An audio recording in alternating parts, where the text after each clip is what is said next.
प्राचीन समय की बात है। ज्ञानपुर नाम के गांव में एक पंडित थे जिनका नाम वीरदेव था। वे ही बड़े ही ज्ञानी थे, शास्त्रों के मर्मज्ञ थे और बड़े ही शांत स्वभाव के थे। उनका बचपन का मित्र का नाम दयाल था, जो एक पैर से लंगड़ा और गूंगा था। बहुत समय हो गए थे मिले हुए। मन में इच्छा जगी कि अपने मित्र के साथ मुलाकात करूं, लेकिन मित्र का गांव बड़ा ही दूर था। फिर भी रास्ते का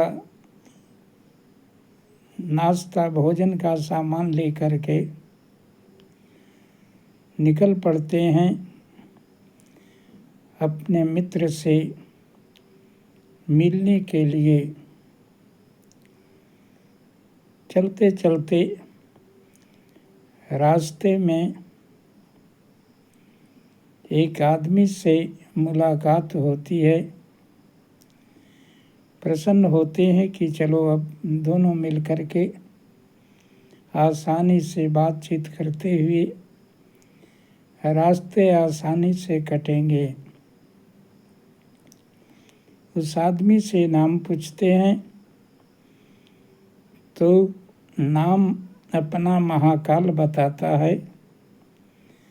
पंडित जी अंदर ही अंदर सोचने लगे कि यह नाम तो बड़ा विचित्र है।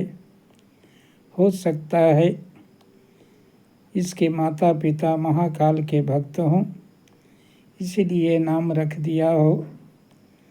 ज़्यादा सोच विचार नहीं किए और बातचीत करते करते आगे बढ़ते रहे। घंटा 2 घंटा के बाद कहता है कि पंडित जी आप इसी रास्ते पर बढ़ते चलिए, मुझे निकट जो गांव दिखाई दे रहा है वहाँ ज़रूरी सूचना देनी है, फिर मैं आकर के आपसे मिलूँगा और साथ चलूँगा। जब ही वह गांव में पहुँचता है, थोड़े ही देर के बाद रोने चिल्लाने की आवाज़ आने लगती है। एक आदमी उधर से आया।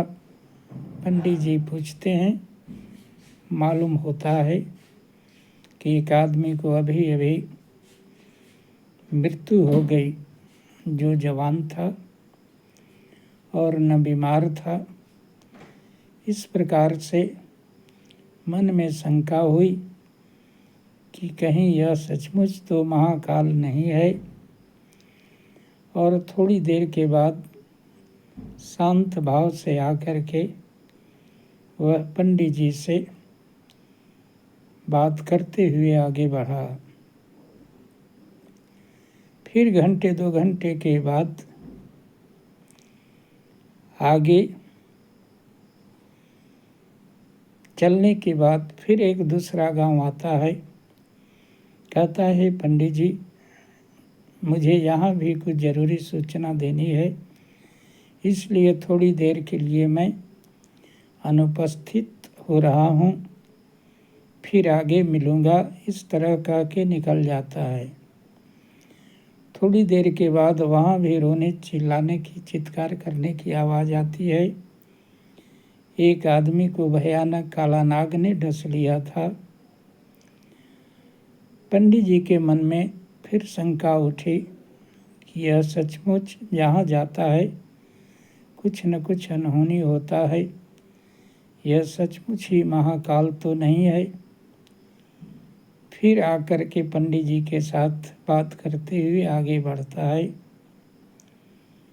फिर घंटे 2 घंटे के बाद तीसरे गांव में आने पर कहता है कि यहाँ भी एक सूचना देनी है। थोड़ी देर के बाद उस गांव में आग लग जाती है और हाहाकार चित्कार की आवाज़ आने लगती है। फिर से वह आदमी सामान्य भाव से आकर के पंडित जी के साथ हो लेता है। इस प्रकार से पंडित जी से नहीं रहा गया तो पूछ देते हैं कि कहीं तुम सचमुच महाकाल तो नहीं हो?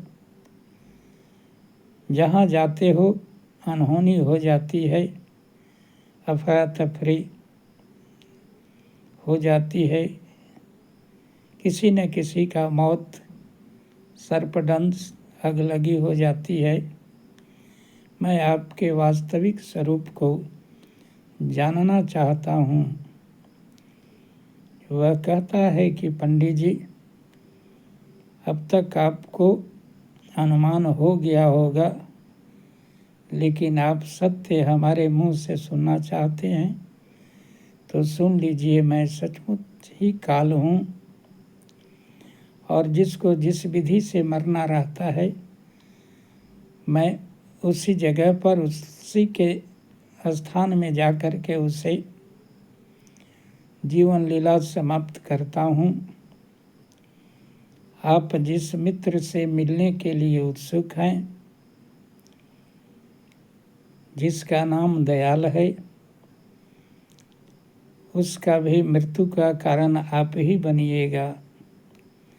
ऐसा सुनकर के पंडित जी हताश और निराश हो गए और वापस लौटने लगते हैं